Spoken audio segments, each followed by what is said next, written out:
There is a kind of story that belongs only to small countries. It begins with a people living quietly and well on their own land under their own law, and it continues with a larger neighbour deciding that this arrangement is no longer convenient. What follows is usually short and usually sad, but now and then it is neither. Now and then the small country fights for 40 years and wins, not because it grew stronger, but because one man refused to stop at the precise moment when stopping would have been the reasonable thing to do. Tonight's story is that kind of story. It takes place in Scotland, in the closing years of the 13th century and the opening years of the 14th, across a country of rain-darkened hills, black forests, and castles that were besieged and burned and rebuilt so often that their stones must have learned the rhythm of it.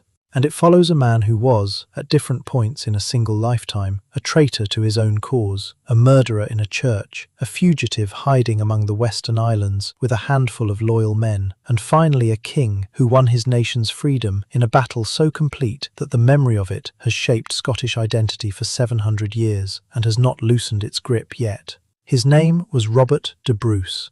Robert the Bruce to the English-speaking world. Here is the paradox I want you to carry with you into sleep. The man who gave Scotland its freedom had already sold it once. He knelt to the English king. He changed sides and changed back and changed again, while the ink was still wet on his own promises. And that is precisely why his story is worth telling slowly. Because he had to make his choices the way we all make ours, in real time, in poor light, without the enormous advantage of knowing how the story ends. Before we go further, take a moment to like the video and to subscribe if you find peace here. And leave a comment telling me which city you are listening from and what time it is there right now. Somewhere in the world it is late evening, and somewhere it is the small hours before dawn, and somewhere the sky is already beginning to grey at the edges. Knowing that this same story is settling over so many different rooms at so many different hours is something I find quietly wonderful. Now, dim the lights in your room. Perhaps turn on a small fan for a gentle background hum. Let your shoulders come down away from your ears. Pull the blankets a little closer and let your hands rest open. You have nowhere to be tonight and nothing to solve. Scotland at the end of the 13th century is cold and wet and complicated and magnificent, and we are going to spend some time there together. Let us go north. Before we meet the people, we should meet the land. Because in this story, the land is not scenery. The land is an argument. It shaped every military decision of the wars to come, and in the end, it was among the greatest advantages Scotland possessed in a conflict it should, by every rational calculation, have lost. Picture the north and the west. Glens with steep sides, so narrow that an army must string itself out into a thin and vulnerable thread to pass through them. Moorland that looks solid and is not. Peat soaking underfoot, water standing in the hollows the colour of strong tea, long locks lying directly across the line of any sensible advance, so that a commander must go around, or wait, or turn back, rivers that rise fast and brown in the frequent rain, and stay risen, mountain passes that offer the only way through ranges running for dozens of miles without an alternative. This is among the most difficult ground in all of Europe for conventional medieval warfare. The Great Central Belt, that narrow waste of country between the Forth and the Clyde, where most of the people lived and most of the wealth was grown, was gentler. But even there the rivers made formidable barriers, and the bogs between the firths could swallow an army that wandered from the few reliable roads. So for an English force coming up from the south, Scotland presented itself as a series of natural gateways, each one narrow, each one requiring only that the right men hold the right ground at the right hour. The Firth of Forth was the greatest of these. It cut across the country from east to west, and the places where a large body of men could cross it were very few. Stirling sat at the highest reach of the tide, and Stirling was the crossing that mattered. That single fact explains why Stirling Castle became the most fought-over fortification in all of Scottish history. It explains why a bridge there would be the site of William Wallace's most complete victory. To hold Stirling was to hold the door between the north of Scotland and the south, and no quantity of English money or English cavalry could easily argue with the geography of it. The Highlands and the Islands offered something different. They were not a defensive line, they were a refuge. Country so vast and so slow to travel through that a pursuing army could lose a man inside it and never find him again, while a small band who knew the ground could feed and shelter themselves there for as long as they needed to. When Bruce was at the very lowest point of his life, in the winter of 1306 into 1307, those Western Isles were not simply somewhere to hide. They were the precise conditions that made everything afterward possible. He could reappear from a direction no English commander could predict, strike, and withdraw into ground where heavy horse could not follow. And then the forests, which in the 13th century covered far more of the country than they do now. Selkirk Forest, where Wallace gathered men and disappeared after his defeat at Falkirk. The woodlands standing above a small stream called the Bannock Burn, where Bruce would one day place his army on the eve of the battle that decided everything, his spearmen sleeping under the trees, waiting to come down at dawn. The Scots knew their forests the way people know a landscape they depend upon to survive, intimately, without needing to think, and that knowledge, again and again, would prove decisive. Now let us leave the hills and the water for a moment and go inside, into the warm rooms of the kingdom itself. The Scotland that Robert the Bruce was born into in the year 1274 was a working country. It was not the poor and backward place that later English propaganda would find it convenient to describe. It was a proper medieval realm, with its own laws, its own church, its own trade, its own architecture, and its own way of thinking about power. The 13th century across northern Europe had been unusually kind. The weather was warm, the growing seasons long, the harvests good. Populations rose, towns spread outward past their old boundaries, and the great abbeys that the Scottish Church had spent 2 centuries raising were among the finest buildings anywhere in Britain. Melrose, Jedburgh, Kelso, Dryburgh, the border abbeys of Roxburghshire and Berwickshire, which we know now only as beautiful ruins, open to the sky, grass growing where the choir once stood. But in the 13th century, they were whole. Imagine the smell of them: cold stone and beeswax and damp wool, candle smoke gathered high in the vaulting, the particular hush of a place built to hold silence. And out beyond the cloister walls, their estates, their sheep, their fleeces, the wool that Scottish merchants carried across the North Sea to the markets of Flanders, tying this small northern kingdom into the wider currents of the continental economy. The country had been shaped and steadied by Scotland's last great medieval king, Alexander III. What he ruled was not a nation-state in the sense we would later use that phrase, but it was a kingdom with a real and coherent sense of itself. And here is a small detail I would like you to hold, because it will matter enormously before this story ends. The Scottish monarch was not called King of Scotland. He was called King of Scots, Rex Scotorum. The distinction sounds like nothing. It is not nothing. It says that a king's relationship is to his people and not to a stretch of ground. It says he holds his crown from them. That single grammatical choice carried inside it, quietly, for generations, the seed of a political philosophy that would flower in the worst extremity Scotland ever knew. The people themselves were not one people. In the Highlands and the Islands they spoke Gaelic and organised their lives around kin and around a warrior culture of very long standing. In the far north and west, where Norse settlement had left its long shadow, the Norse and Gaelic worlds had blended into something distinct and unmistakably its own. In the lowlands and the Burs they spoke Scots, a Germanic tongue closely related to the English of the northern counties, and it was the language of trade and of paperwork and of everyday argument.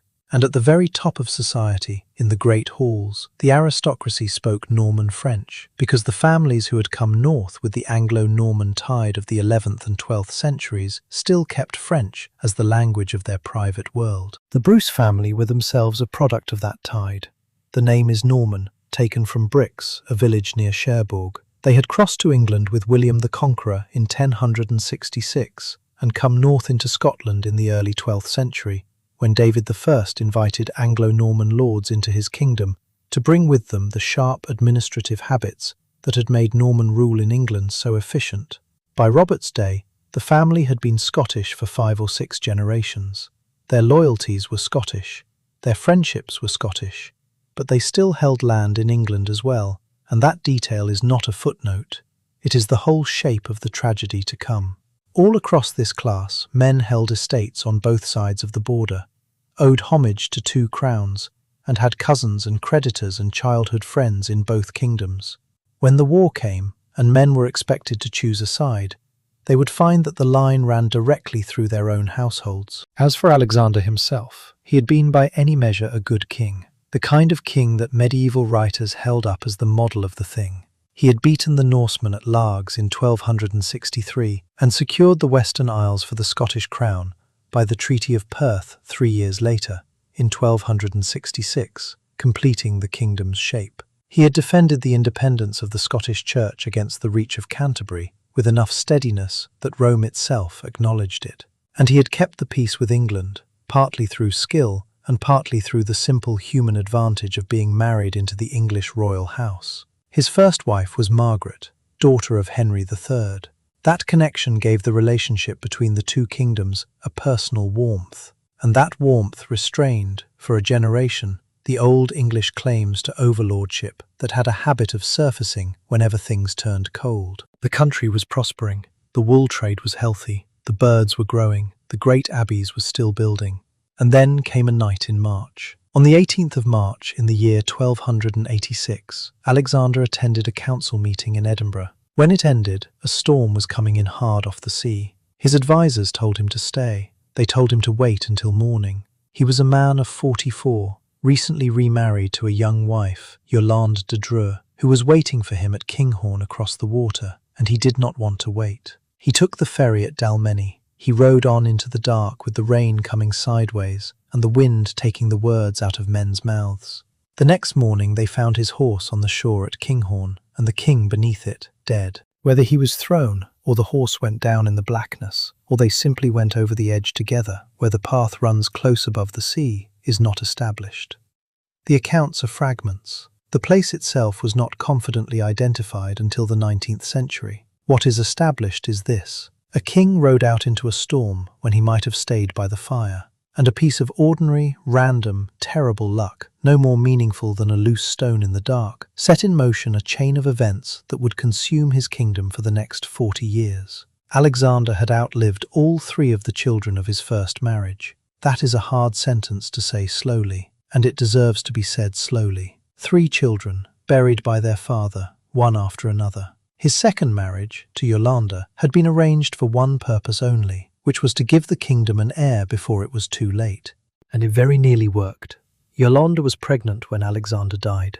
Through that spring, the whole country held its breath around a woman's body. The pregnancy did not survive. So the crown of Scotland passed to a granddaughter the king had never met. Her name was Margaret. History calls her the Maid of Norway. She was the daughter of Alexander's own daughter Margaret, and of King Eric II of Norway, and at the time of her grandfather's death, she was 3 years old and had never in her life seen Scotland. In 1289, she was formally recognised as Queen of Scots. In the autumn of the following year, 1290, they put her on a ship and sent her west across the grey water to take up her kingdom. She never arrived. She died somewhere among the Orkney Islands, most likely of seasickness and exhaustion, a small girl worn out by a long crossing in bad weather. She was 7 years old. Think of that ship for a moment, if you can bear to. The creak of the timbers, the cold light through the boards, the endless lift and drop of the sea.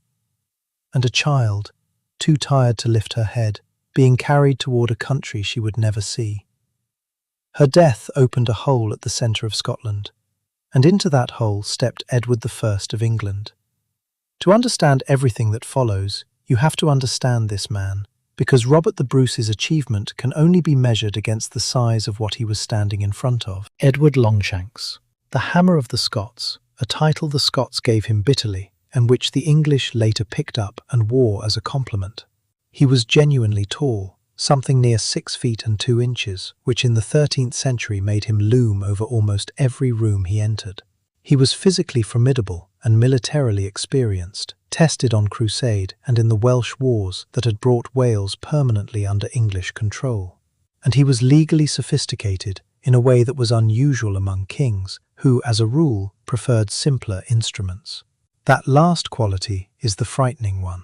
Edward possessed a particular kind of controlled, institutional violence, and it was more chilling than ordinary cruelty, precisely because it always arrived dressed as the necessary working of the law. He had come home from crusade in 1274, having seen Jerusalem, having survived a poisoning attempt with unsettling calm, and having absorbed in the eastern Mediterranean the administrative methods of the Crusader states and of the Islamic powers they fought. He returned, determined to organize England more thoroughly than any king before him.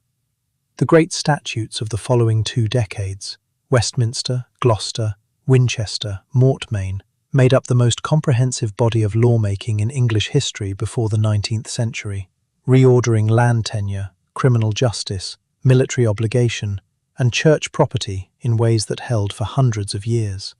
He was not simply a soldier, he was a builder of institutions, of the very first rank. He was also capable of acts whose cruelty exceeded even what his own century was willing to accommodate. In 1290, the same year that a small girl died at sea, Edward issued the Edict of Expulsion, and every Jewish family in England was ordered out of the country. Communities that had lived there since the Norman conquest were destroyed. Property and assets were confiscated to the crown. Thousands of people were given a date by which they had to be gone. It served his finances, and it served his standing with the English church and the baronage, and both of those things had been carefully weighed in advance.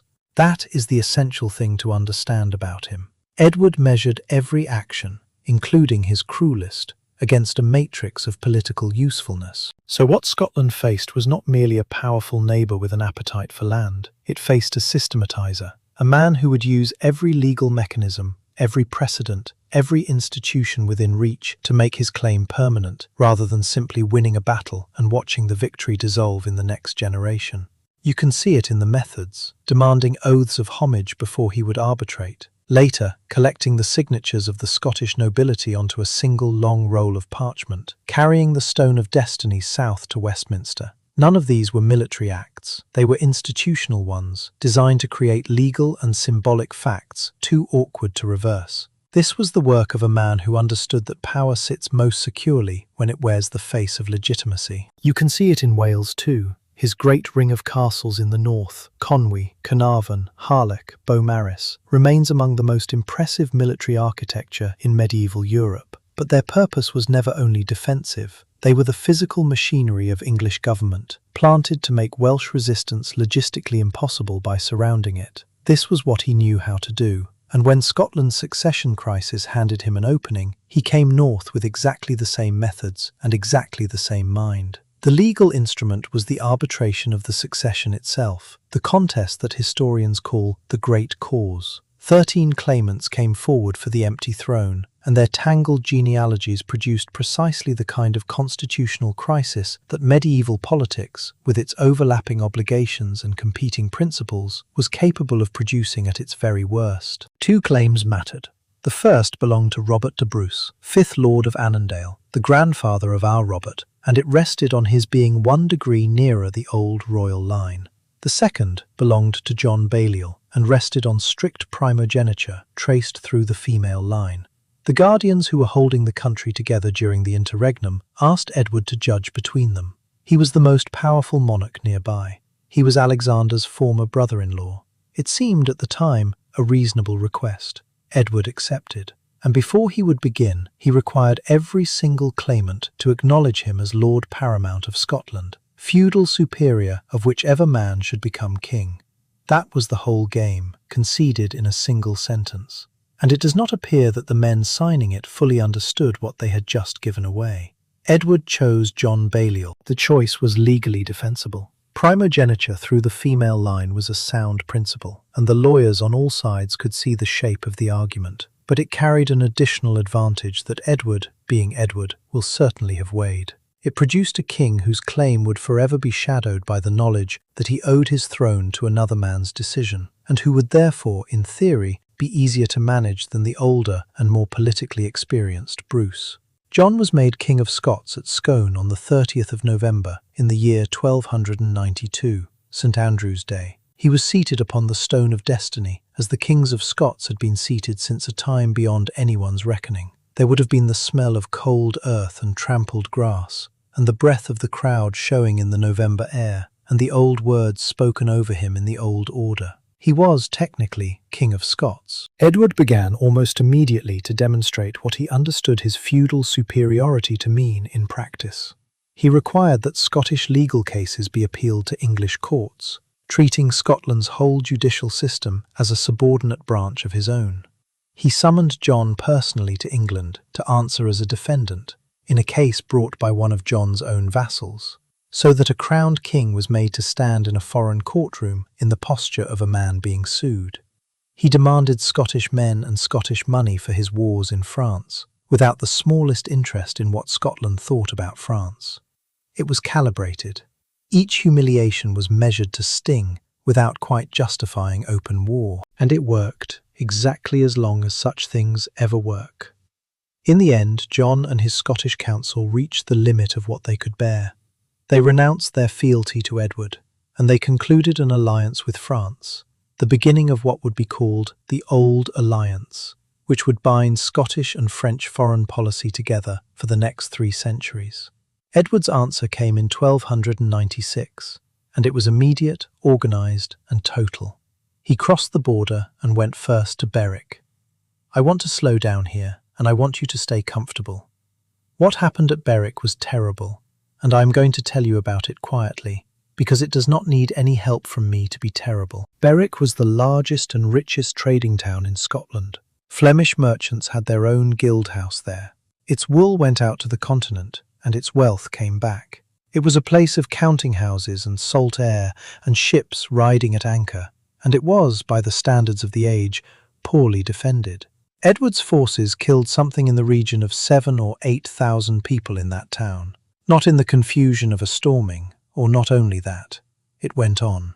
It went on long enough and thoroughly enough that everyone in Scotland, and a good many people across Europe, understood it as a statement rather than an accident. Berwick had not resisted with any particular ferocity. That was not the point. Berwick was destroyed so that everyone else would know the price of the alternative.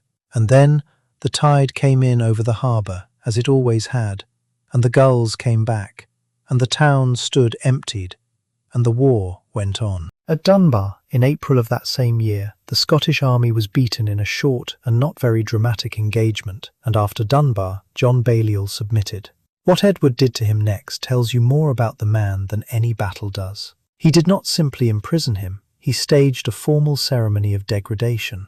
The royal arms were physically torn from John's surcoat, in front of witnesses, thread by thread, until the garment hung empty. From that day the Scots called him Tomb Tabard, the empty coat.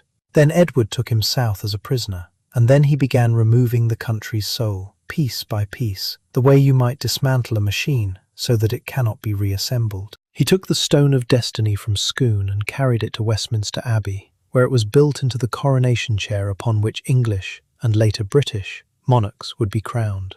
Consider the precision of that.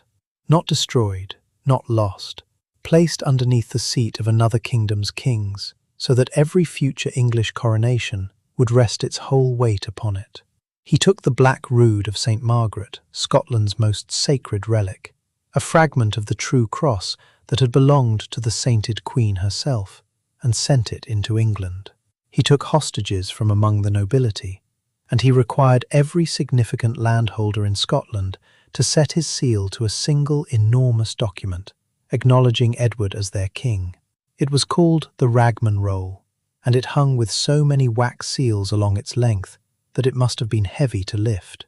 Then he installed English administrators to run the country, and he went home, apparently satisfied that the matter was closed. It was not closed. It had scarcely begun. The resistance that Edward had failed to extinguish, and which in some ways he had created by the very completeness of his suppression, broke out in the following year, 1297, and it came from a direction nobody had been watching. William Wallace was not a great magnate. His name does not appear among the lords on the Ragman Roll.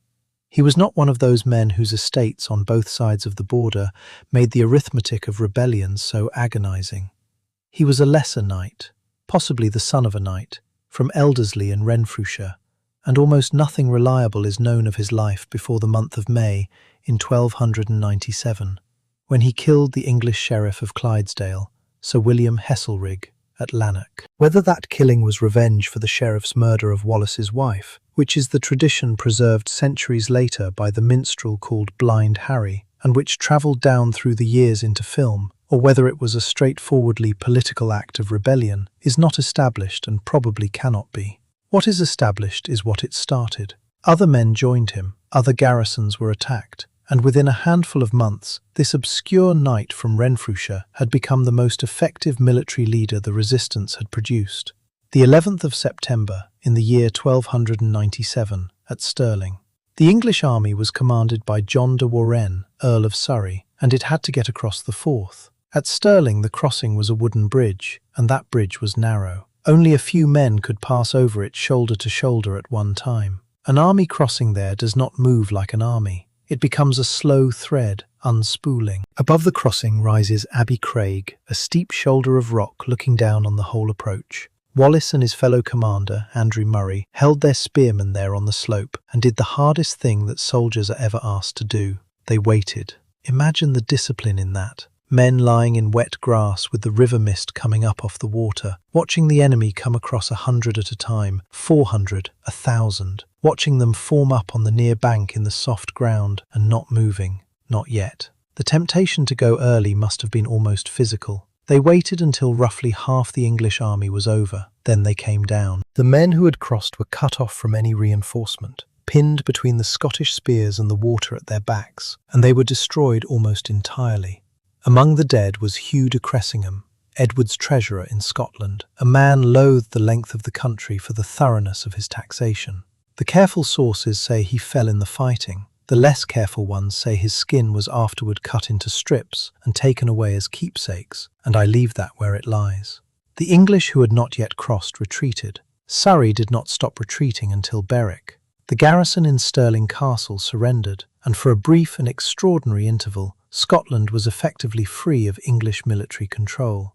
Wallace was appointed Guardian of Scotland, governing in the name of a king who was a prisoner in England. Through that winter he raided into the northern English counties and brought back substantial plunder, proving that Scotland could not only defend but strike. And he did one other thing, which I have always found the most touching detail of his whole career.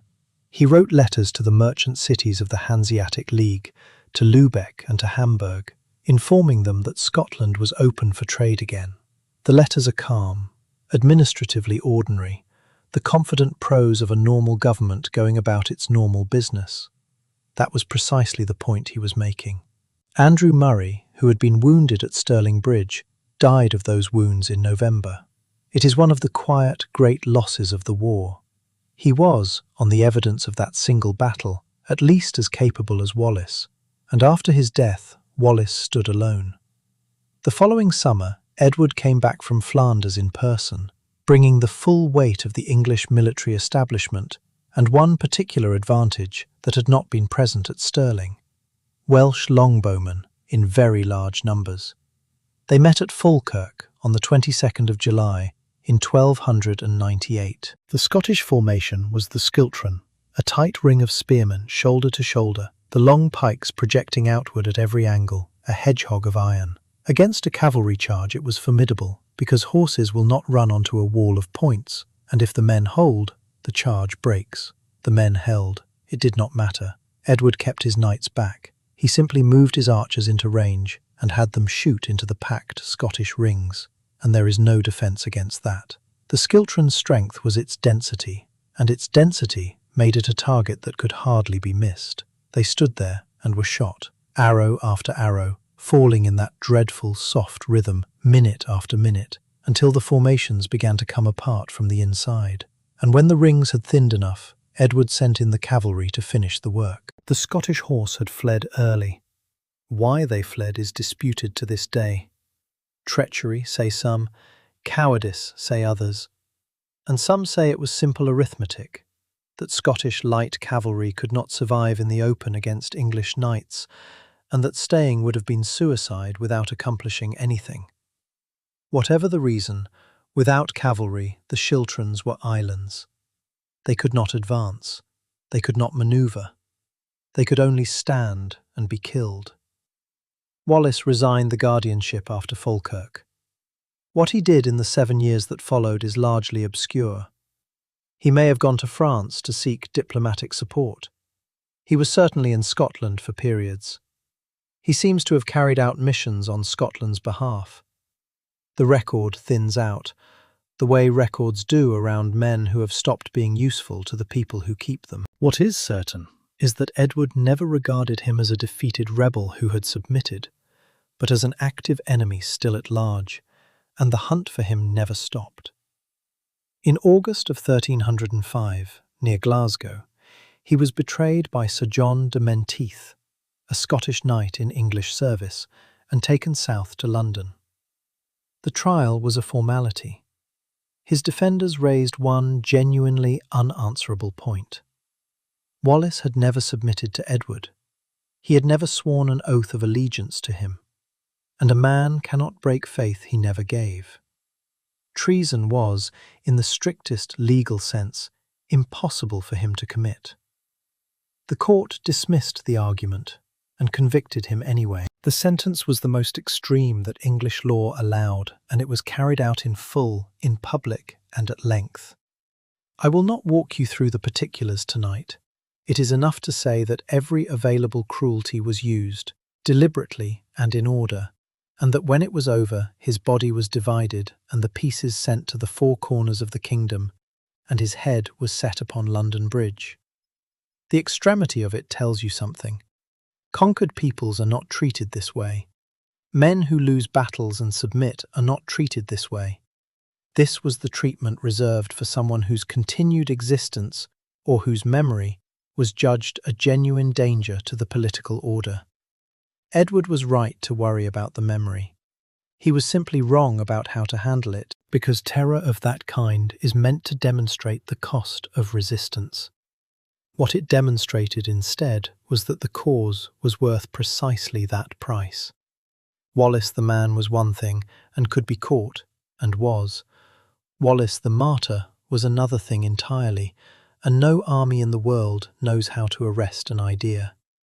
Robert the Bruce had been watching all of this, and his watching had not been simple, and it had not been consistent, and this is the part of his story that gets flattened most often in the telling. He was not a patriot from the beginning. He was a great feudal magnate, with interests and obligations on both sides of a border that was hardening into something cruel. And his road to commitment was long, and it wound. To understand why, you have to understand the peculiar position of the Anglo-Norman nobility of Scotland, whose divided loyalties were not moral failures, but the natural consequence of a social world that the war was tearing in half. The great families, the Bruces, the Comyns, the Stuarts, the Douglases, the Murrays, held estates on both sides of the Tweed. They married across it. They owed homage across it. They attended the same tournaments, wore the same fashions, spoke the same French, and stood godfather to one another's children. The aristocratic world of the late 13th century was genuinely trans-border, and it had been built that way deliberately, over 200 years. To us, looking back through the mythology, the choice between England and Scotland seems obvious. To a man standing inside that structure, being asked to sever every second thread of his own life, it was not obvious at all. And within that world sat one particular rivalry that shapes everything. The Comyns were the most powerful family in Scotland. The widest land holding, the deepest network of connection and obligation. They were also, simultaneously, the most committed to resisting Edward, and the most entangled with the Balliol claim to the throne. The Red Comyn, John Comyn of Badenoch, was John Balliol's nephew, which made him the nearest living representative of the Balliol right. So the enmity between Bruce and Comyn was not merely two proud men disliking each other, though they did. It was a structural collision between two answers to the question of who should be King of Scots, and what kind of Scotland he should be king of. Two men who needed one another and could not trust one another, working side by side with the enforced awkwardness of rivals, and behind both of them stood a shadow that never quite lifted. John Balliol was still alive. Released from the Tower, living quietly on his family's estates in Picardy, technically still King of Scots by right of his inauguration at Scone. The papacy went on recognising him, and not Bruce, as Scotland's legitimate king well into the 1320s. Bruce would spend his whole reign as king in the strange position of wearing a crown that Rome would not admit he owned. Now let us go back and follow Robert himself. His grandfather had been the great rival claimant in the great cause, and when Edward gave the throne to Balliol, the Bruces were bitterly, permanently disappointed. The old man died the following year, and the family said afterward that it was the decision that killed him. Their hostility toward Balliol's kingship never softened. So when Scotland rose against Edward in 1295 and 96, the Bruces supported Edward, partly out of hatred for the Balliol faction, partly because they held English estates in Huntingdon and Cleveland, and Edward's favour was what protected them. Our Robert had become Earl of Carrick in 1292, when his father resigned the title to him. He joined the rebellion against English rule in 1297, after some months of doing nothing at all, apparently having concluded that Scottish independence was the only road that led to the throne his family had wanted for a generation.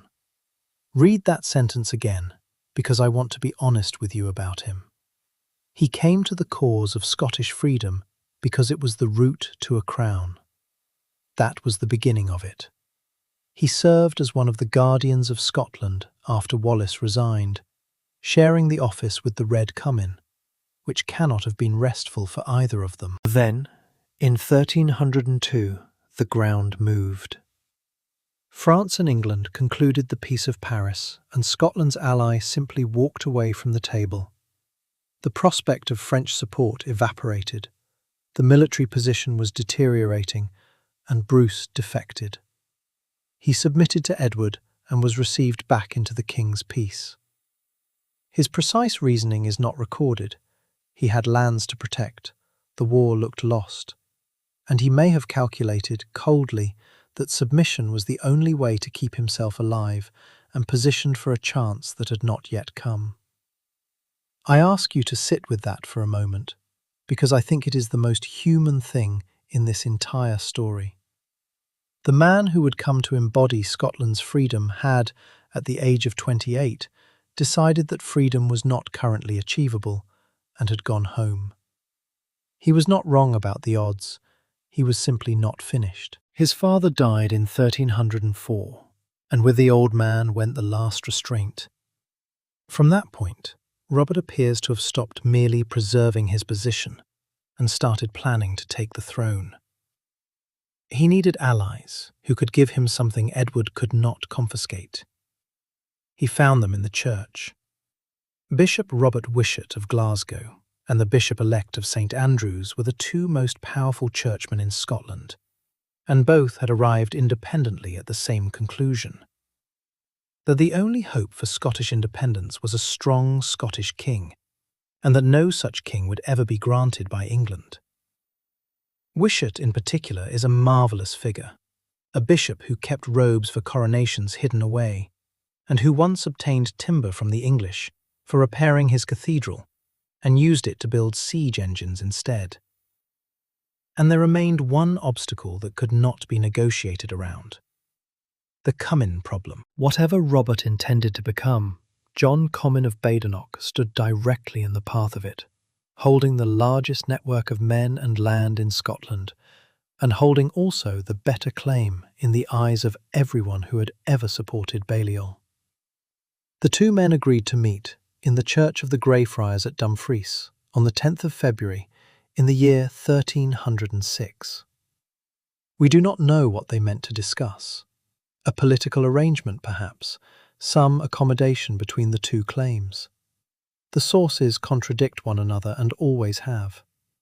We know that they met before the altar, in the cold of a Scottish February, with the light coming grey through the windows. And we know how it ended. Robert killed him. The particulars are lost inside a fog of conflicting testimony and later legend.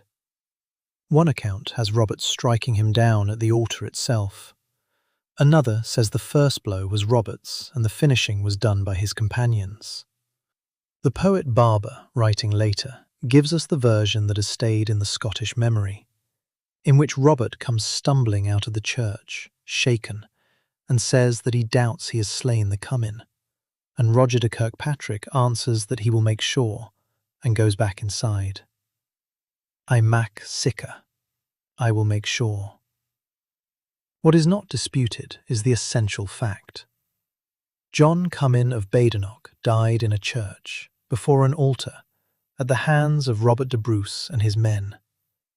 And the consequences of it were enormous, and they radiated outward in every direction at once. To kill a man was one thing. 14th century Scotland was not squeamish about killing. To kill him inside a church, in sanctuary, before the altar, was sacrilege of the most serious kind available to a Christian. And to kill the most powerful magnate in the country without trial or process was a political catastrophe that no apology could contain. The Comyn network, the widest in Scotland, became implacably hostile from that hour and remained so. Edward declared him an outlaw. Pope Clement excommunicated him for the killing in the church. Consider what that meant. The two most powerful institutions in the medieval world, the English crown and the Roman Church, had simultaneously declared this one man their enemy. He was cut off from the sacraments. His soul, by the understanding of his own age and very probably his own belief, was forfeit. He was the most wanted and most endangered person in Britain. He also, from that moment, had no way back. I think it is worth pausing here, in the dark, on the strangeness of it. Whatever ambition or fear or fury drove him in that church, the effect of it was to burn every bridge behind him at once. There was no submitting now. There was no quiet retirement to his English estates. There was only forward or the rope. 6 weeks later he was crowned King of Scots. The date was the 25th of March, 1306, and the place was Scone. And I want to describe this ceremony carefully because on the surface it looks almost pitiful. And it is in fact one of the most moving things in this whole long story. To be made King of Scots at Scone was not a legal formality. It was participation in a ritual of enormous antiquity. The Kings of Scots had been inaugurated there since before anyone could reckon, seated upon the stone of destiny, the Lia Fail, a plain block of sandstone that may have come from Ireland with the Dalriata in the deep past, and which was among the most sacred objects in Scottish life. The stone was not there. Edward had taken it to Westminster 10 years earlier and built it into his own chair. The Earl of Fife was not there either. It was his hereditary right to place the crown upon the head of a Scottish king, and he was in English hands. There was no proper crown. There was a slender circlet of gold, and it was set on Robert's head by a woman, Isabella Macduff, Countess of Buchan, who was the Earl of Fife's sister, and who had come to do her family's office in his place. Her own husband was a Comyn, and an enemy. She came anyway. Bishop Wishart performed the rite. The old robes came out of their hiding place. So picture it, a cold spring morning on the Moot Hill at Scone, wet grass, a handful of nobles and churchmen, a king with no kingdom, an empty place where the sacred stone should have been, a borrowed circlet, a woman standing in for an absent earl, and an excommunicate kneeling in the middle of it all. Every element of that ceremony was an improvisation, and everyone present knew it. And here is the thing, they did it anyway. Every person standing on that hill was taking a serious personal risk for a man whose military position was almost non-existent, and whose legitimacy was denied by the greatest powers on earth. What they were saying, by simply being there, was that the form mattered regardless, that Scotland was a kingdom, that a kingdom has a king, that this was true whether or not Edward of England agreed. The old Scottish idea of kingship was being invoked at the precise moment when invoking it was most dangerous. The king as the embodiment of a community's freedom, rather than as a landlord who happened to own the people standing in front of him. Missing stone, improvised crown, and all. The coronation was real. The king was crowned. The only remaining question was what his kingdom actually consisted of. The answer that summer was almost nothing. Within 3 months, the army Bruce had scraped together was destroyed at Methven, outside Perth, by Aymer de Valence, Earl of Pembroke. It was less a battle than a surprise. The Scots were camped and unready. It was over quickly. And with that, the new King of Scotland became a fugitive with a price on his head, running for the hills with a few dozen men. But the military account leaves out the part of the disaster that is hardest to read, which is what happened to the women. Elizabeth de Burgh was Bruce's second wife. His first, Isabella of Mar, had died back in 1296, leaving him a daughter, Marjorie, who would one day become the ancestress of the entire Stuart line. Elizabeth was the daughter of Richard de Burgh, Earl of Ulster, one of the most powerful Anglo-Norman lords in Ireland, and a close friend of Edward I. The marriage had been made for the connection, which left her, from the day of the coronation onward, in an impossible position. The daughter of Edward's ally, the wife of Edward's most wanted man. When Methven scattered Bruce's forces, the women went north and west with him for a time, riding hard through country that was not made for riding, until it became clear that they could not keep on. They were sent for safety to the sanctuary of St. Duthac at Tain. Sanctuary, as we have already seen, was not what it used to be. They were taken. Elizabeth and the young Marjorie and Bruce's sisters Mary and Christina, and with them Isabella Macduff, the Countess of Buchan, who had set the circlet on his head at Scone. What Edward did to those women was not the ordinary cruelty of a hard age. It was designed. He did not kill them. Killing noble women would have been an outrage beyond what even he was willing to commit, and Edward always knew where that line lay. What he did instead was to build cages. Isabella Macduff, Countess of Buchan, who had placed the circlet on Robert's head, was hung in a cage from the walls of Berwick Castle. Mary Bruce, the king's sister, was hung in a cage on the walls of Roxburgh. They were open to the weather and open to the view of anyone passing below, deliberately, so that everyone who came and went might look up and see what happened to women who supported a traitor. 4 years, in Mary's case. Isabella's imprisonment ran longer still. Think of a Scottish winter at height on a castle wall above a river. The wind off the North Sea at Berwick, snow coming in sideways through the bars, and below, the ordinary traffic of a town, carts and dogs and children going about its business beneath a woman in a cage. Marjorie Bruce, Robert's daughter by his first marriage, was about 12 years old. There is some evidence that a cage was ordered for her too, and then countermanded. Even Edward's officials seem to have hesitated at that. She was sent instead to the Tower of London and kept in close confinement, a child, alone, for the crime of her father's name. I want to follow her thread forward, out of the dark, because it is one of the strangest and most quietly satisfying facts in British history. Marjorie survived. She was released after Bannockburn and came home to Scotland, and she married Walter Stewart, the High Steward. She died young, thrown from a horse while heavily pregnant, and the child was delivered as she was dying. That child was Robert Stewart, who became Robert II, the first Stuart King of Scotland. Every Stuart monarch descends from her. Mary, Queen of Scots, James VI, who took the crown of England as well.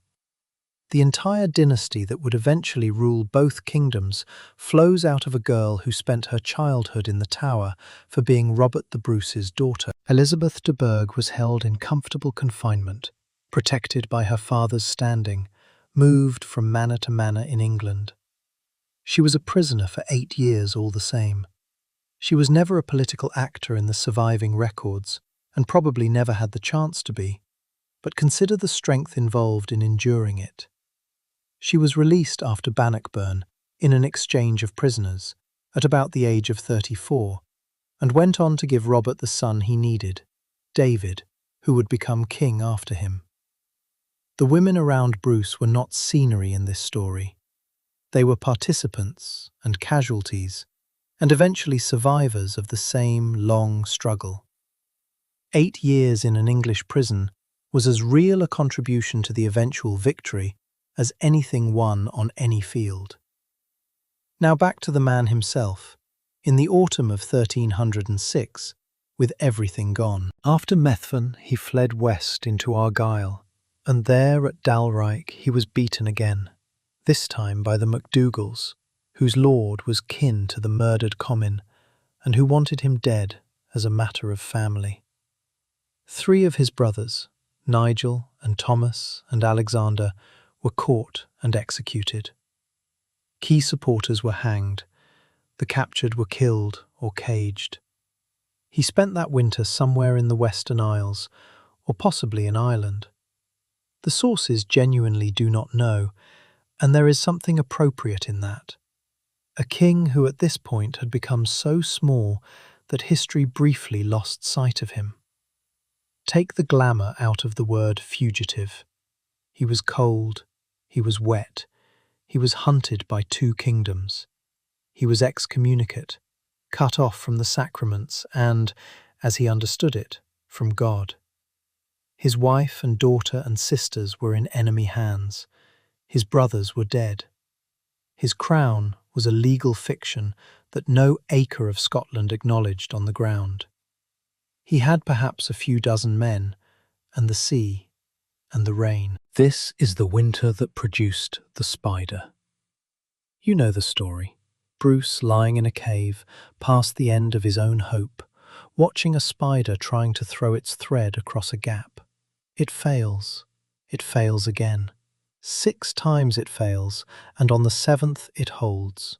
And the man watching decides that if a creature that small can try a 7th time, so can he.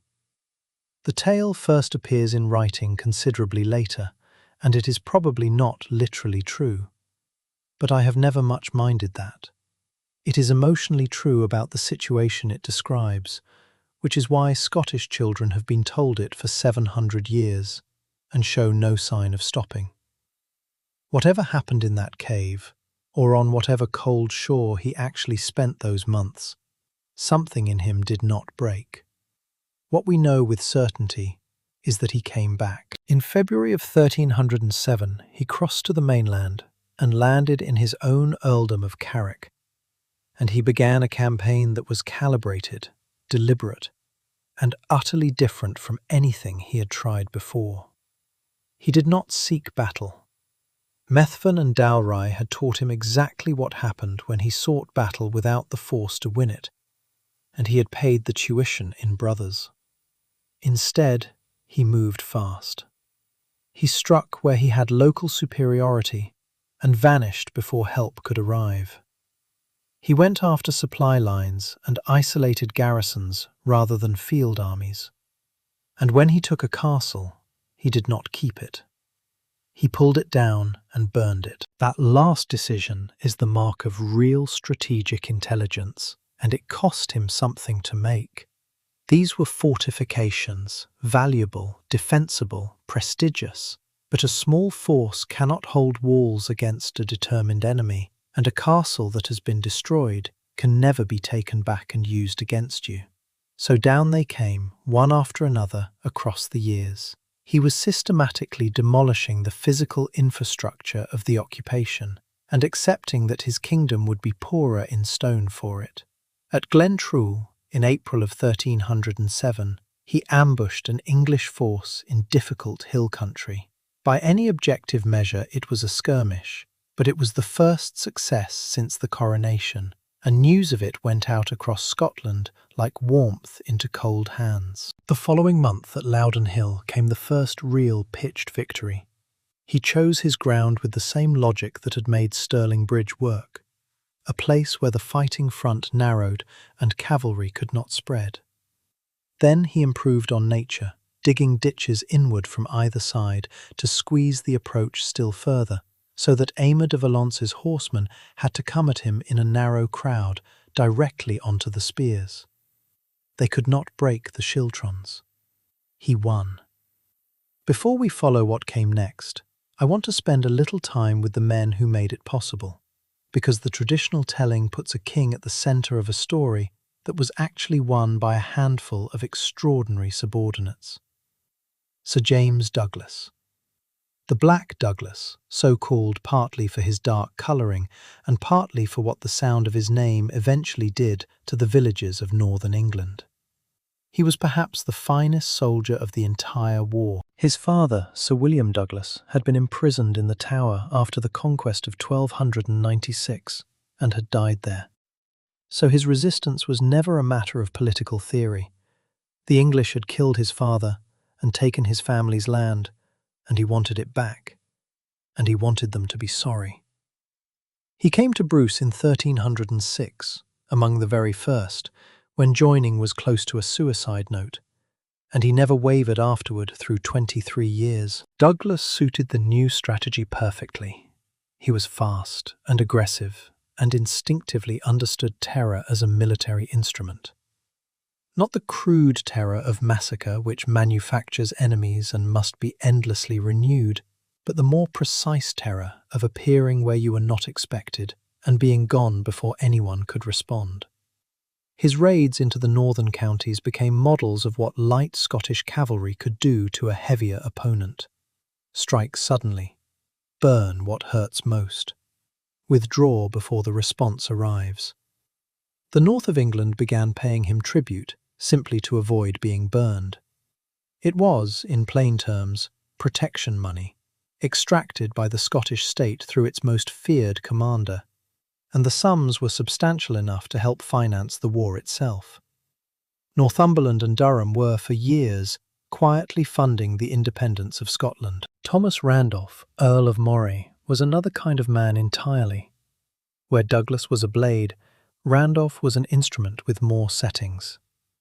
He was administratively capable, willing to do the slow institutional work of governing, as well as the fast work of fighting.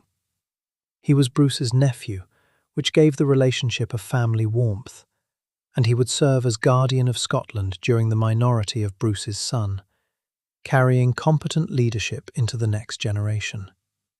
His masterpiece came in 1314 at Edinburgh Castle, which sits on a volcanic rock and had a reputation for being simply impossible. Randolph took it with about 30 men, in the dark, by climbing the north face. The route was shown to him by a man named William Francis, who had been a member of the garrison in earlier years, and who knew that particular way down the rock because he had used it repeatedly at night to visit a young woman in the town below without troubling the gatekeepers. Love, it turns out, is a reconnaissance asset. They went up in the blackness, hand over hand on wet basalt, hauled themselves over the wall and opened the gates from inside. That was the Scottish approach to castle warfare in miniature.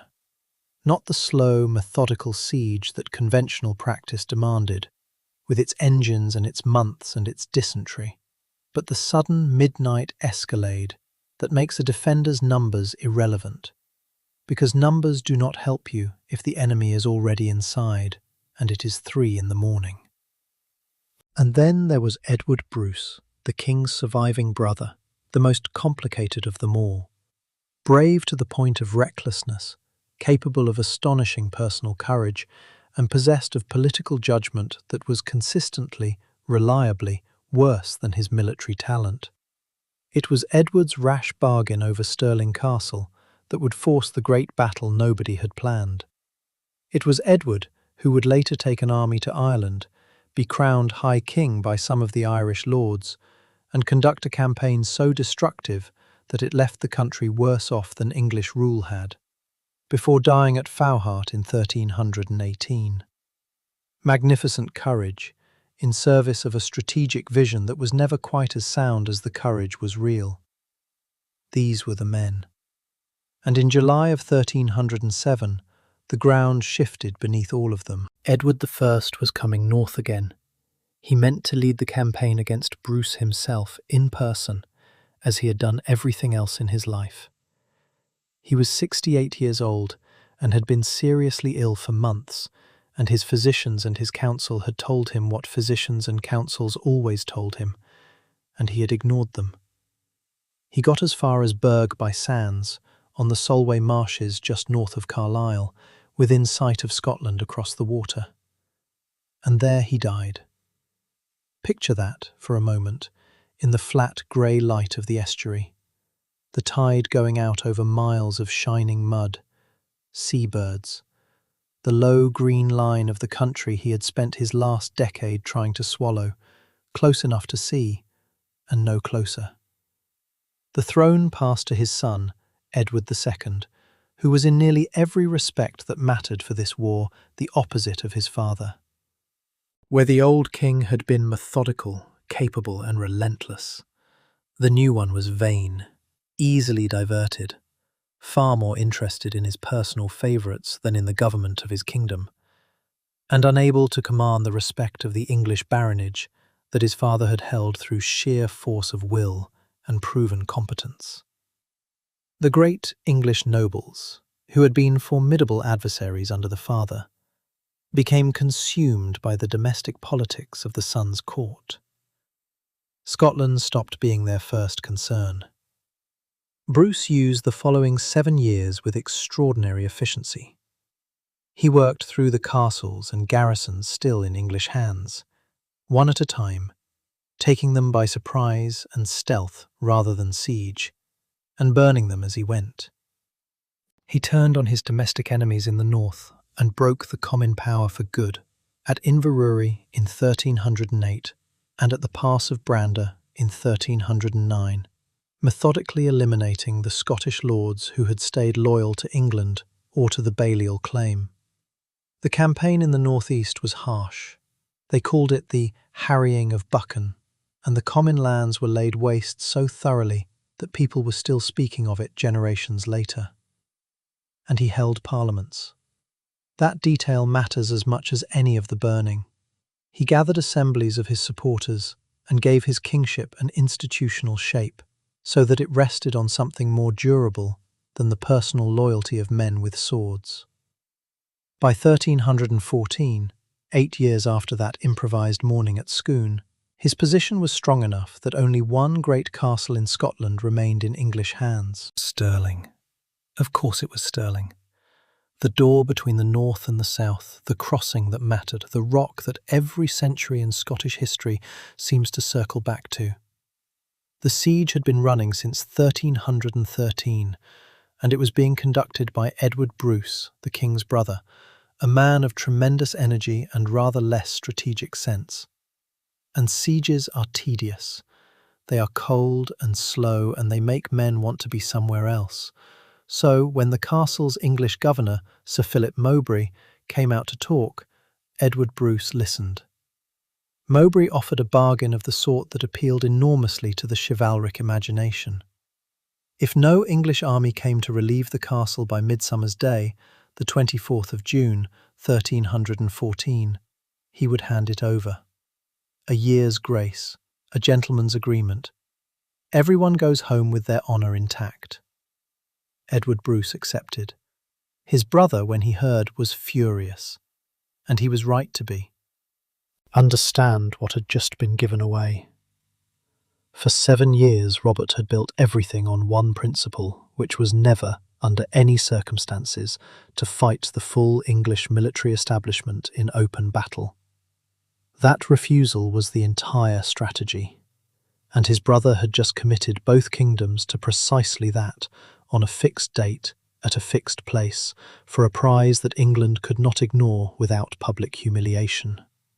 It made inaction politically impossible for Edward II, which was the one thing guaranteed to rouse him. Robert also understood immediately that there was no way out. The agreement had been made in front of witnesses. The surrender had been promised. The King of Scots could not be seen retreating from a confrontation his own brother had arranged. So he did the only thing left to do. He chose the ground. That was the most important decision of his life, and he had a year to make it.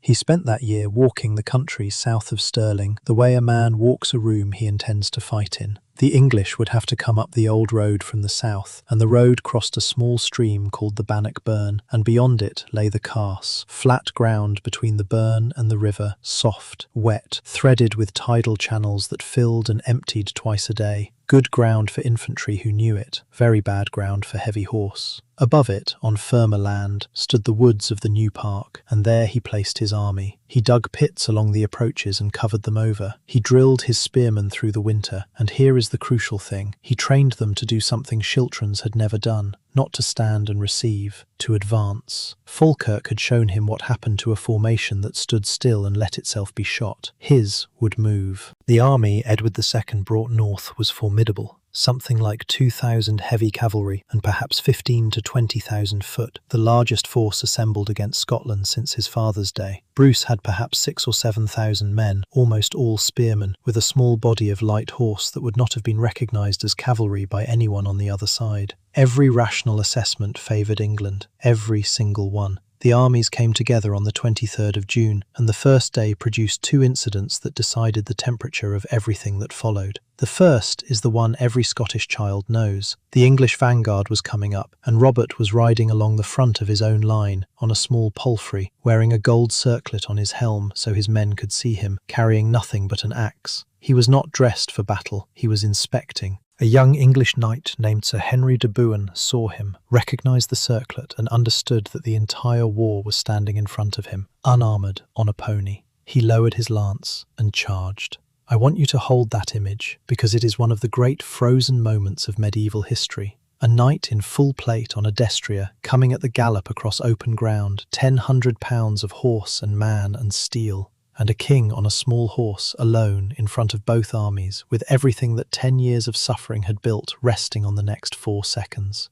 Robert waited. He waited until the lance point was nearly on him. Then he turned the little horse aside, rose in his stirrups as de Bohun went thundering past, and brought the axe down through the knight's helmet and skull. The haft broke in his hand. His commanders came to him afterward appalled, telling him what he had risked, what it would have cost, how easily it might have gone the other way. He listened to all of it, and the only thing he is recorded as saying, in the whole of that conversation, is that he was sorry to have broken his good axe. It passed straight into legend because it actually happened, in front of thousands of witnesses on both sides, and because armies are not made of arithmetic. The second incident that day was less romantic and more instructive. An English cavalry force under Sir Robert Clifford tried to swing east around the Scottish position to reach the castle. Thomas Randolph intercepted them with a single Chiltern in open ground, which was exactly the situation in which Chilterns were supposed to die. It held. The horsemen circled it and threw themselves at it and could not break it and were driven off with losses. Clifford was killed. 2 lessons had been taught before the real battle began. The Scots would not run, and the horse could not break the hedge. Edward II made camp that night on the Carse. He had crossed the burn, over the soft ground, apparently confident that the Scots would slip away in the darkness as they always had. The English spent the night among the tidal channels in their armour, unable to sleep properly, with the tide coming in under them and the water rising in the ditches, waiting for a dawn that would show them an empty hillside. The dawn of Midsummer's Day, 1314. I want to tell this part quietly, because it is the loudest thing in this story, and you are trying to sleep. So let it come to you the way weather comes, something enormous, happening at a distance, that need not disturb you. The light comes up early in Scotland in late June. Not a sunrise so much as a slow grey brightening, mist lying low over the wet ground, the burn running somewhere out of sight, birds beginning in the New Park woods. And out of those woods, in the half-light, the Scottish army came down. They came in 4 great blocks of spearmen moving forward across the slope, pikes levelled, not standing, not waiting, coming on. Somewhere in that advance the whole formation halted and knelt, and Edward II, watching from below, is said to have remarked with relief that they were kneeling to beg for mercy. One of his own knights, a Scot in English service who knew better, told him that they were kneeling to God, and that they would ask mercy from him and from no one else on this field. Then they rose and kept coming. For the English, it was a disorientation more than a threat at first. Scottish infantry did not advance against English cavalry in the open. It was not done. The schiltron was a defensive animal. It stood and endured and was eventually shot to pieces, as everyone had learned at Falkirk 16 years before. These schiltrons were walking toward them across the wet ground with the mist still on it. The cavalry charged, because that is what cavalry did, and because there was very little room to do anything else. And the hedge held. There is no drama in the mechanics of it, only physics. A horse will not run onto a wall of points. The animals that came close enough were wounded or killed and threw their riders. The knights who got through the first impact went looking for gaps in a formation that had no gaps, and found only more spears. And behind them, pressing forward, came the rest of an army that had crossed a stream in the night, onto ground that was now much too small for it. The cavalry churned at the edges of the schiltrons, unable to break in, unable to withdraw cleanly, unable to spread out, packed tighter every minute by the men arriving behind them. The English archers, who had won Falkirk single-handed, were somewhere behind all of this, with no angle to shoot. Their own cavalry stood between them and the Scots, and arrows shot into that press would kill as many English as Scots. When a body of them finally worked their way around to find a shooting line, Sir Robert Keith took the small Scottish horse, 500 light riders, and rode them down before they could settle, and the spearmen kept advancing. That is the thing to hold on to, step by step, pushing the whole mass backward toward the burn. The ground began to do its work. Men in armour, driven back onto soft tidal ground, went down into the channels and did not get up. The burn itself, which is not a large stream, filled with men and horses, until the chroniclers say a man could cross it dry-shod on the bodies.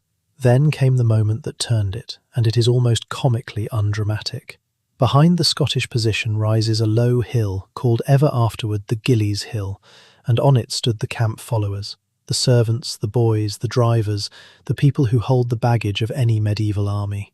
They had been watching all morning, and at some point, seeing the way it was going, they came over the crest with makeshift banners on poles, wanting to be part of it.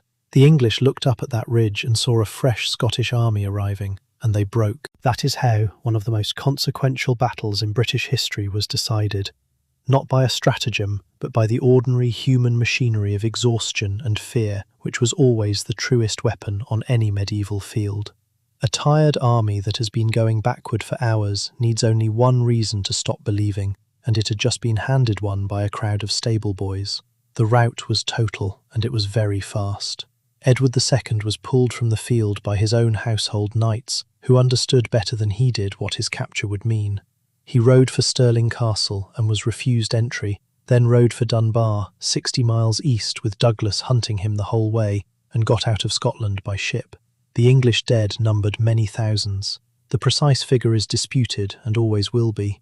The prisoners included nobility enough to fund the Scottish crown for years, and Robert, when they came and told him it was won, is said to have wept. I have always found that the most believable detail in the entire account, not triumph, not a speech, a man of 40 who had been running for 8 years, who had buried 3 brothers and left his wife in an English prison, and been cursed by his own church, standing on a hillside in the summer light while it was finally, actually, over. The consequences came home in the most human currency available. The prisoners taken at Bannockburn were worth more than money to him, and he spent them accordingly. Elizabeth de Burgh came back to Scotland after 8 years of captivity and saw her husband again. Marjorie came home from the Tower no longer a child. Mary Bruce came down from her cage at Roxburgh.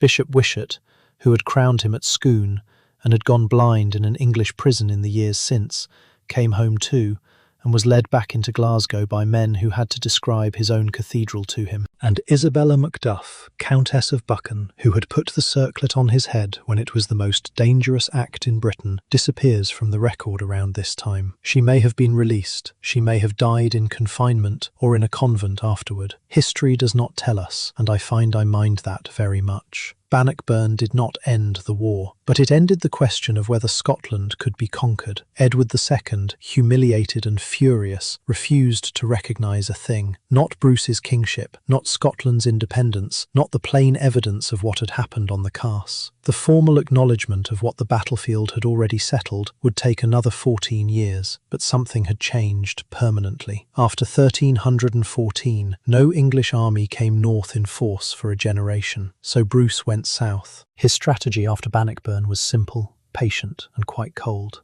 England would not recognise Scottish independence. Very well, he would make the refusal too expensive to keep paying for. The raids that James Douglas and Thomas Randolph led into Northumberland, Cumberland, and as far south as Yorkshire and Lancashire were not the desperate improvisations of a hunted man. They were state policy, executed by a confident kingdom, and they were precisely targeted. The estates of English lords, the wealthy abbeys and priories of the north, the market towns that held the region's commerce together. The communities of northern England paid, and they paid in two currencies. They paid in burned barns and slaughtered cattle, and the ruin of agricultural systems that take years to rebuild and can be undone again in an afternoon. And they paid in silver, buying truces from Scottish commanders to avoid the alternative, sums substantial enough to help fund the Scottish crown itself. The Abbey of Holme Cultram in Cumberland bought its safety over and over across those years, and its accounts survive to tell us so. There is nothing noble in this part of the story, and I will not pretend otherwise. The farmers of Cumberland had no say in the policies of Westminster, and they were burned out regardless, year after year, by men who had themselves been burned out and had learned exactly how the thing was done. Alongside the burning ran the diplomacy, and this is where the story arrives at the thing it will be remembered for. Bruce had been excommunicated for the killing at Dumfries, and excommunicated again for continuing to make war despite papal demands for a truce. Rome still regarded John Balliol's line as the legitimate one. This was not a technicality. In the 14th century, a king that the Church would not acknowledge was a king with a hole in the middle of him. So in the spring of 1320, the Scottish nobility sent a letter to Pope John XXII.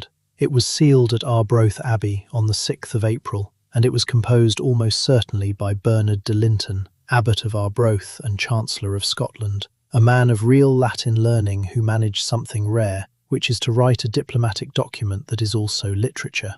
8 earls and roughly 45 barons set their seals to it. The argument was built carefully, the way a good lawyer builds. It traced the Scots from ancient times. It asserted an unbroken line of 113 kings, none of them foreign, which is not history, but is very good rhetoric. It described what Edward's armies had done to Scotland in terms designed to move a pope whose own interests were not served by English dominance of northern Britain. And then it arrived at the passage that has never let go of anyone who has read it. They wrote of Robert, their own king, the man they were petitioning on behalf of, that if he should ever consent to make Scotland subject to the English, they would drive him out as their enemy and choose another man to be their king. And then this, that it is not for glory, nor riches, nor honours that we fight, but for freedom alone, which no honest man gives up but with life itself. Sit with that a moment, in the dark. Consider what it is doing. Medieval political thought was a vertical thing. Authority descended from God to the king to his lords, and each man owed upward what he received from above. The Declaration of Arbroath takes that chain and puts a condition on it. It says the king holds his kingdom not from God alone, but from the community, and that the community's obligation to him ends the moment he stops defending their freedom. It is not democracy. The people in question are the men whose seals hang from the parchment, not the farmers of Buchan. It was written for a specific diplomatic purpose, by men with a very direct interest in the outcome, and it remains, all the same, one of the most remarkable political statements of the medieval world, 700 years old, and it still reads as though the ink is wet. The Pope did not immediately give way. He urged reconciliation and recommended a truce, which is what popes generally did. But the pressure was sustained, and over the following years his resistance wore through. The political conditions for peace arrived from an unexpected direction. Edward II was deposed by a baronial revolt led by his own wife Isabella and her ally Roger Mortimer, and he was murdered at Berkeley Castle in 1327. His son Edward III was still a boy, and the regency governing in his name had neither the money nor the appetite to continue an expensive and apparently unwinnable war in the north. The Treaty of Edinburgh and Northampton was concluded in March of 1328, and it was as complete a diplomatic victory as Bannockburn had been a military one. English recognition of Robert as King of Scots. English renunciation of every claim to feudal superiority over Scotland. A substantial payment from England to Scotland in acknowledgement of the damage of the wars. And a marriage, Bruce's young son David to Edward III's sister Joan, to bind the two houses together. 32 years after Berwick, 22 years after a coronation with no stone and a borrowed crown. The following year, Rome came round as well, a papal bull granting the King of Scots the right to be anointed and crowned by the Bishop of St Andrews, a formal elevation of Scottish kingship within the Church, arrived as one of the last acts of the reign. He had been working toward it for years, and he lived to know it was coming. And it is worth saying plainly because he could not have known it in the cave, and could not have known it at Scone, and could not have known it at any point in the 8 worst years of his life. He had done it. All of it. The thing his grandfather wanted, and the thing Wallace died for, and the thing that every rational calculation had said was impossible. There was very little time left. Robert died on the 7th of June in the year 1329 at his manor of Cardross near Dumbarton, a little over a year after the treaty was signed. He was 54. He had built that house himself in the last years on the north shore of the Clyde, and it is one of the few glimpses we get of the private man. There was a garden, there was a falcon house, there was a small ship kept at the water's edge, and he seems to have loved it, going out on the estuary when he was well enough. After 23 years of sleeping in wet heather and burning other men's castles, he had built himself somewhere quiet with a view of the water, and he had about 18 months in it. The illness that killed him is called in the 14th century sources by a word that has been argued over ever since. Historians still debate whether it was leprosy in the modern clinical sense, or one of the several other conditions that medieval medicine gathered under the same name. He had been declining for years. He knew what was coming, and he had time to arrange things, which is more than most men in this story were given. He was buried at Dunfermline Abbey, where the kings of Scots were buried, with all the ceremony appropriate to a king who had spent his life fighting for his country and had won. But his heart did not go into the ground with him. Long ago, in some other life, before the church at Dumfries and before the cage at Berwick, he had taken a vow to go on crusade. War and illness had made it impossible, so he asked, at the end, that his heart be taken out of his body, embalmed, and carried to the Holy Land in his place, so that at least that part of the promise might be kept. Sir James Douglas took it. Of course he did. The Black Douglas, who had come to him first when joining was suicide, carried his king's heart in a silver casket on a chain about his neck, and rode south and took ship for Spain, intending to travel on to Jerusalem. He never got there. In 1330, fighting the Moors at Tiber in Andalusia, Douglas found himself cut off and surrounded. The story that came home says he took the casket from his neck and threw it ahead of him into the enemy, and told his king's heart to go first as it always had, and rode after it. He died there. The heart was recovered from the field and brought back across Europe by the survivors, and buried at Melrose Abbey among the border hills. The stone that marks it now carries a line in Old Scots, that a noble heart may have no ease if freedom fail. And that is the end of the events of this story. But let me stay with you a while longer, because there are some things left to say, and the saying of them can be slow. What did all of this feel like from underneath? The record is organised around kings and battles, because kings and battles are what clerks wrote down. But the ordinary people of Scotland in these years were overwhelmingly farmers, working thin soils in the lowland valleys, land that demanded constant labour and gave up its yield reluctantly, and the weather was turning against them. The long warmth of the medieval climate optimum was ending. In the years from 1315 onward, the Great Famine came down across all of northern Europe, harvest after harvest failing in the rain, and it fell on populations already worn thin by 30 years of war. Because war in medieval Scotland meant, above all else, burning. Bruce's scorched earth was systematic and deliberate. Denying an enemy the ability to feed himself from your land was among the primary tools available, and it worked, and the cost of it was paid by people who had no part in any of it. The English raided north and burned. The Scots raided south and burned. Both sides used the same method for decades on the same families. The damage was not only physical, communities were emptied, agricultural systems that took a generation to build were disrupted for years, and rebuilding was always provisional because the next raid was never reliably far away. The boroughs suffered particularly. Berwick, that rich and busy town, never fully recovered the commercial position it had held before 1296. Perth changed hands so many times that its walls became a kind of shared property between the armies. And the border abbeys, those beautiful buildings we began with, were burned repeatedly, first by the English and later in retaliation on the English side of the line. Libraries went, manuscripts went, work that had taken lifetimes went and cannot be recovered, and we do not even know what most of it was. The monasteries that survived did what they could. They were the closest thing the age had to a relief system, feeding people in the bad years out of stores that were themselves running down. And yet, the wars did not only destroy. In the particular way that unbearable outside pressure sometimes does, they made something. Alexander III had ruled a kingdom that thought about itself in dynastic and feudal terms. Loyalty ran to a person and to a structure, not to Scotland as an idea. 30 years of shared catastrophe forced a different way of thinking. When those men set their seals at Arbroath, they were describing an obligation that ran from king to community and back again. And they were describing it because without it, there was no principled ground left to stand on. That phrase, which appears again and again in the documents of the period, the community of the realm, was not something the wars uncovered. It was something the wars made. His legacy in Scotland has never settled into the polite, dutiful remembering that most countries give their national heroes. He is not a figure kept respectfully in a case. He is invoked whenever the question of Scottish self-determination comes back into public argument, which it has done, again and again, across 7 centuries. The Declaration of Arbroath has been quoted in the Scottish Parliament.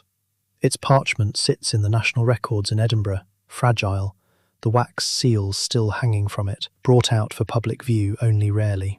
His battlefields are walked by schoolchildren, and the spider is very often the first piece of history a Scottish child ever learns. The story came down to us through particular hands. John Barber, Archdeacon of Aberdeen, wrote his long poem in Middle Scots around 1375, 40 years after Bruce's death, with access to men who had known men who were there. He said he meant to write the sooth of it, the truth. He was also writing for the dead king's grandson, which does what it always does to a writer. Robert Burns took the same material in the 1790s and made it a song about his own century's arguments over liberty. And in 1995, a film about Wallace put Bruce on screen as a study in moral weakness, including a betrayal at Falkirk that never happened, since Bruce was not at Falkirk in any account we have. Each retelling drifts further from the record. The emotional charge does not weaken at all. So let us be honest about him, one last time, before the lights go down. He was not the uncomplicated patriot of the legend.